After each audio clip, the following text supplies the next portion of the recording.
provide accommodation for FRSC personnel willing to participate in the housing scheme.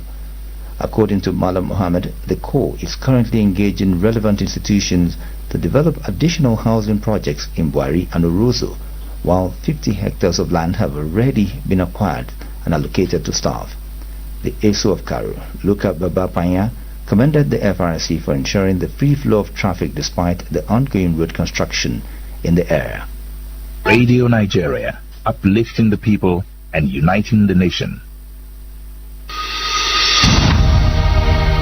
In support of the Nigeria First policy, the Bureau of Public Procurement, in collaboration with the Standards Organization of Nigeria, proudly presents the Digital Standards Platform, Nigeria's unified digital gateway for verified Nigerian industrial standards. Integrated with the Bureau e-marketplace, the platform promotes the procurement and standards compliant made in Nigeria goods and services, strengthening quality, transparency, and national development. Be part of this landmark unveiling on Friday, 17th July 2026 at A-Class Park and Recreation Center, Kashim Ibrahim Way, Wuse 2, Abuja, by 10 a.m. prompt. This invitation is extended to all heads of procurement in MDAs. The platform will be launched by the Honorable Minister of State for Industry, FMITI, Senator John Owan Eno, announces Dr. Adebowale A. Adedokun, FCIPS, Director General and CEO, Bureau of Public Procurement, and Dr. Ifeanyi Chukwunonso Okeke, FCA, Director General and CEO, Standards Organization of Nigeria. My brother, I hear say Lafarge don't change name. Yes now. Lafarge Africa PLC don't transform. Come become HBM Nigeria PLC. The name don't change, but now still the same ogbonge cement and other building solutions company wey help build Third Mainland Bridge, National Assembly Complex, First and Second Niger Bridge dem, Cocoa House, National Theatre, plus plenty HTRM construction for this we country since 1960. HBM Nigeria, formerly Lafarge. HBM Nigeria PLC, formerly Lafarge Africa PLC, Beyond Buildings. Radio Nigeria, uplifting the people and uniting the nation. The National Population Commission (NPC) has inaugurated a national birth and death registration platform tagged the Electronic Civil Registration and Statistics System (ECRVS).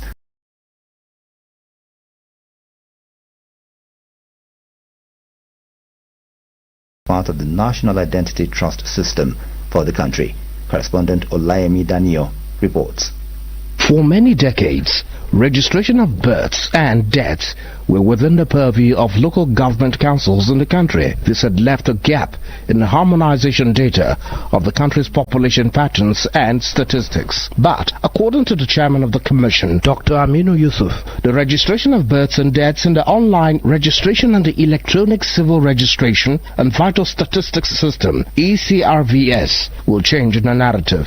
This, he said, is meant to further achieve the President Bola Tinubu renewed hope agenda, which involves effective economic planning. Nigeria records an estimated 5 million births annually, yet millions of these births and deaths go unregistered. Birth registrations coverage currently stands at about 57% nationwide, while death registration remains below 20%. These gaps deprive many Nigerians of legal identity and limit the availability of reliable data needed for effective national planning. The chairman of the Commission's Publicity Secretary and Federal Commissioner representing Oyo State, Mr. Eyitayo Olatunji, said the Commission has established at least 4,000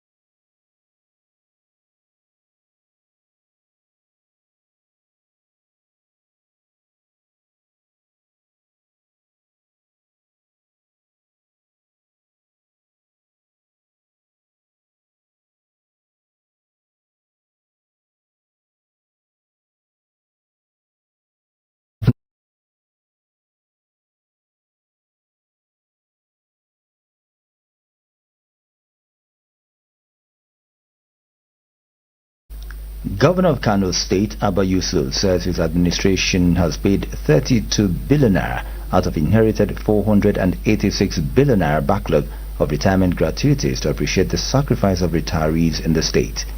He stated this at the inauguration of Godwin Abumusi Pensioners Legacy House in Abuja. Correspondent Adeni Bakari has details.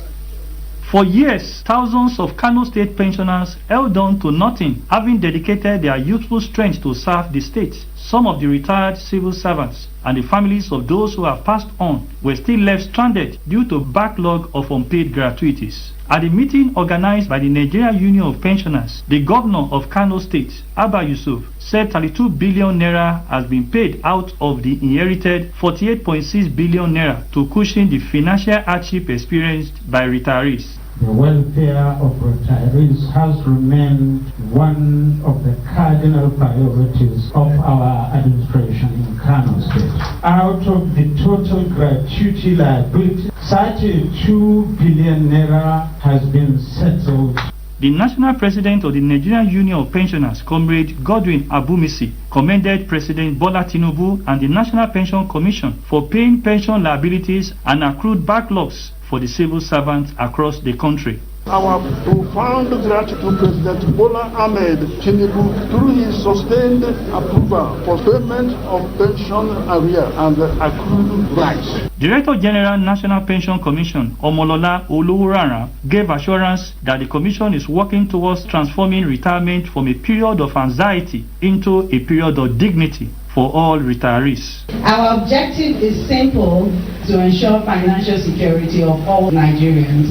For the president of the Nigerian Labour Congress (NLC), Comrade Joe Ajero, the organized labour is preparing a comprehensive review of the national minimum wage, considering inflation and cost of living affecting the purchasing power of civil servants. We are currently in preparatory stages for a comprehensive review of national minimum wage. The cost of living has skyrocketed. Food, we must continue to fight for the immediate payment of all outstanding arrears. High point of the event was the inauguration of Godwin Abumisi Pensioners Legacy House for operational efficiency in Abuja. Adeniyi Bakari, Radio Nigeria.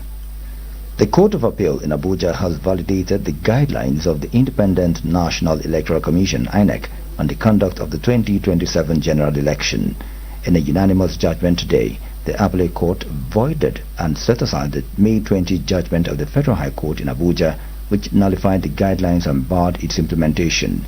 In a lead judgment prepared by Justice Adebukola Banjoku but read by Justice Okonabang, the court held that the Youth Party YP, which instituted the case against INEC, lacked legal power to do what it did. Justice Banjoku said that the party did not explain how the guidelines affected it and its members in the conduct of its primary election for the nomination of candidates for the 2027 polls.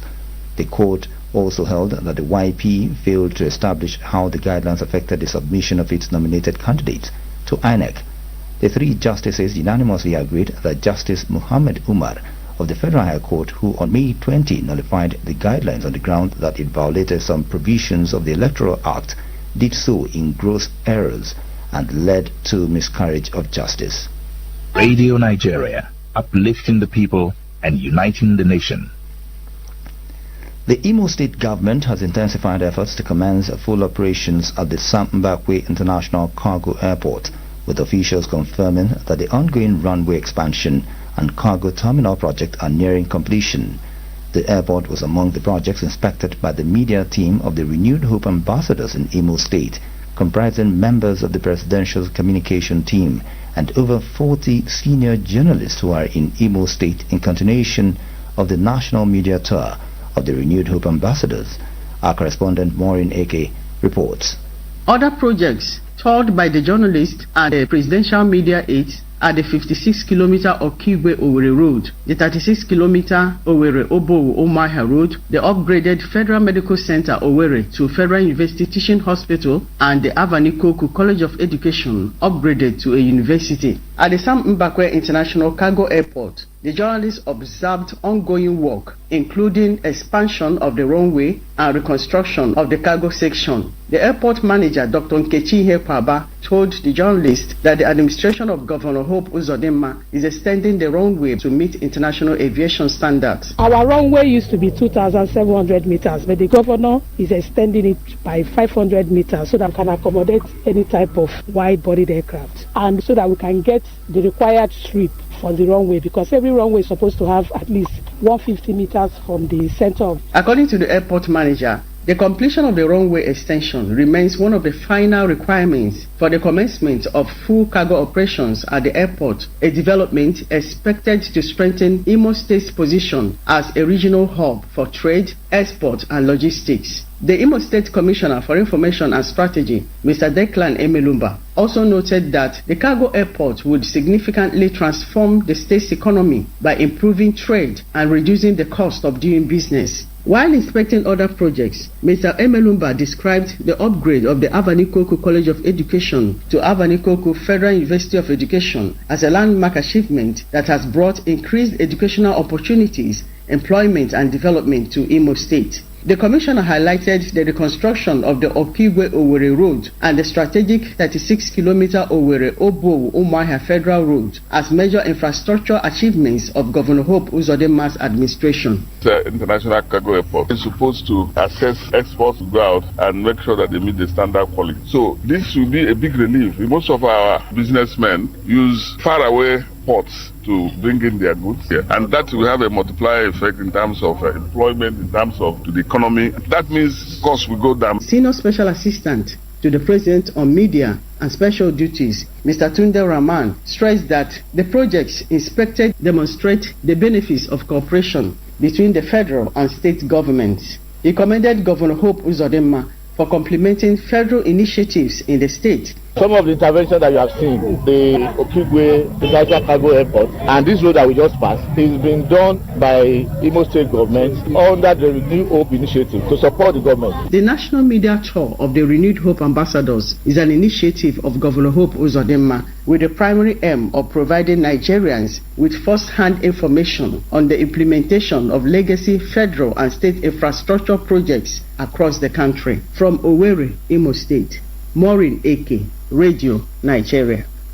And from Owerri to Nasarawa, where the state government has commenced the enrollment of students into of the Isa Mustafa Agwai Polytechnic, Lafia, into the tertiary health insurance scheme in a bid to achieve the United Nations universal health coverage.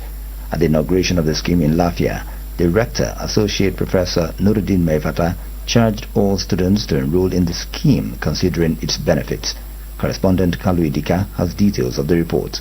Describing health as the greatest asset of any nation, the rector of Isa Mustafa Agwai Polytechnic, Lafia, Associate Professor Nuruddin Maifata, said no education system can achieve its objective when learners are constantly challenged by poor health and the financial burden associated with medical care. The rector, who was represented by the Deputy Rector Administration, Dr. Ibrahim Dauda, noted that the tertiary health insurance scheme aims to ensure that no student is denied quality health care because of financial constraints. Through this program, students will have access to comprehensive health care services, including consultation, treatment of common illness, idea for all students to take advantage of this important opportunity by completing their registration. The Executive Secretary of the Nasarawa Health Insurance Agency, Dr. Yahaya Bawa Ubam, stated that the state government is committed to ensuring that all citizens, including students and the vulnerable, access quality health care to build a productive and healthy society. His Excellency, Engineer A.A. Sule, the Governor of Nasarawa State, has been very supportive. He wants the citizens of Nasarawa State to be healthy in order to achieve our better health by the year 2030. The President of Student Union Governments, SUG, Comrade Ukasha Ibrahim, and the Chairman of the Joint Union of the Isa Mustafa Agwai Polytechnic, Mr. Dauda Elisha, lauded the initiative, noting that it will significantly reduce out-of-pocket medical expenses. In Lafia, Kalu Idika Radio Radio Nigeria. Next is Sports Update. A pleasant afternoon. Rangers Women's Football Club of Enugu is currently engaging Imo Strikers Queen of Owerri in the Nigerian Women Football League promotion playoffs for a slot in the Premiership. The match is taking place at the Dokaha Jacob Esuene Stadium, Calabar, Cross River State, and the winner of the encounter will pick one of the two available slots to the Women Premiership. The second game, which is expected to start immediately after the Rangers Women and Imo Strikers Queen match, will see Dream Stars, Ladies of Lagos, battle Pelican Stars of Calabar. Elsewhere, Bayelsa United Football Club of Yenagoa today officially unveiled experienced Nigerian tactician Abdul Kaba as the club's new technical advisor ahead of the 2026-2027 Nigerian National League football season. The appointment marks a homecoming for Mekeba, who has previously managed the Prosperity Boys between 2014 and 2016 and is now tasked with leading the club's rebuilding process following their relegation from the Nigeria Premier Football League (NPFL) to the Nigerian National League (NNL). Highly respected coach Mekeba says the task before him is a huge mountain to climb, but that with the cooperation of all, it is surmountable. I believe the task that is assigned to me, I believe is challenging. I have the belief with the support of all stakeholders, we shall achieve the target.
The decision came at a time when the global energy landscape was rapidly changing, with increasing investment in renewable energy. Yet, Nigeria, blessed with vast oil and gas reserves, recognized the need to maximize these resources for national development through capable indigenous operators. According to the Managing Director and Chief Executive Officer of Renaissance Africa Energy Company Limited, Mr. Tony Atta, Nigerians must take responsibility for using the nation's natural resources to industrialize the country rather than waiting for others to do so. That vision has guided Renaissance since assuming operatorship. Instead of fragmenting Shell's onshore assets among smaller operators, the federal government entrusted them to a consortium with proven technical expertise and extensive operational experience in the Niger Delta. The consortium comprises ND Western Limited, Aradel Holdings PLC, First Exploration and Petroleum Development Company Limited, Walter Smith Group, and the International Energy Company, Petroleum. Immediately after receiving regulatory approvals, Renaissance assumed operatorship of the NNPC Renaissance Total Energies Ajib joint venture, Nigeria's largest oil and gas exploration and production venture. The company inherited extensive onshore swamp and shallow water assets, as well as the Bonny and Focados export terminals and the Sea Eagle floating production storage and offloading vessel. From the outset, Renaissance focused on stabilizing operations, strengthening safety culture, rebuilding stakeholder confidence, and improving production. It engaged host communities, government agencies, employees, vendors, and the media through sustained dialogue, while promoting its vision of becoming Africa's leading energy company, advancing energy security and industrialization. The results came quickly. Within its first 100 days of operations, Renaissance increased oil production by about 40%. Even more significant, the joint venture resumed meeting its contractual gas supply obligations to the Nigeria Liquefied Natural Gas Company for the first time in 5 years. These achievements attracted national recognition. The Nigerian National Petroleum Company Limited described Renaissance's performance as remarkable and rare within Nigeria's oil and gas industry. Industry bodies also acknowledged the company's impressive performance. Renaissance won the Nigerian Content International Upstream Operator of the Year award at the Nigeria Oil and Gas Opportunity Fair, organized by the Nigerian Content Development and Monitoring Board. Its managing director, Tony Atta, was honored as the local content icon of the year.